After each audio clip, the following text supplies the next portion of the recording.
আপনারা দেখেছেন ঢাকাতে ওসমান হাদির মাথায় গুলি করা হয়েছে।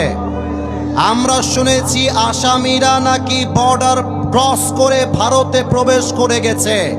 আমার বর্তমান সরকারের কাছে প্রশ্ন, বাংলাদেশে আমাদের যুবকদের কলিজার টুকরা ওসমান হাদিকে গুলি করে তারা দেশ ছাড়লো কেমনে? এটা আমার জাতির কাছে প্রশ্ন।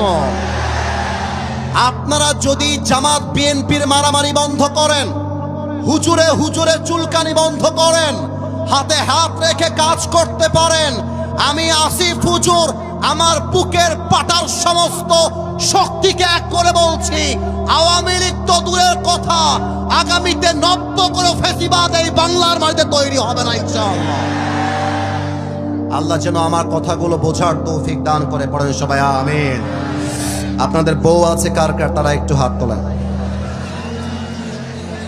আপনাদের বউ আছে, মাশাআল্লাহ, হাত নামান।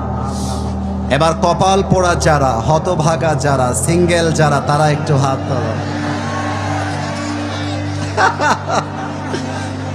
ইন্না লিল্লাহ। তোমাদের কারো বউ নাই? সত্যি নাই গো? আল্লাহ তুমি সমস্ত যুবককে নেককার দিনদার বউ দিয়ে দাও। পড়েন সবাই আমিন। এই যে আমিন কয় নাই, ওই শালা বউ পাবে না। মজা করে বললাম। পড়েন সবাই আওয়াজ দিয়া আমিন। আমার একটা ওয়াজে রংপুরের মাঠে আমি বলেছিলাম যে শীতকালে কম্বল দিয়ে শীত দূর হবে না, ল্যাব দিয়ে শীত দূর হবে না।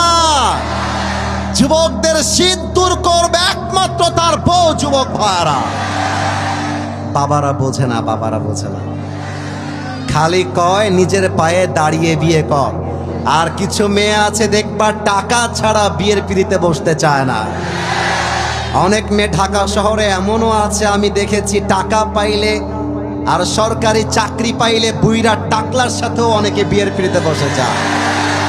এটা যুবকদের মনের মধ্যে আগুন জ্বালিয়ে দেয়। আল্লাহ তুমি যুবকদের মনের কষ্টকে বউ দিয়ে দূর করে দাও। পড়ে সবাই আমিন।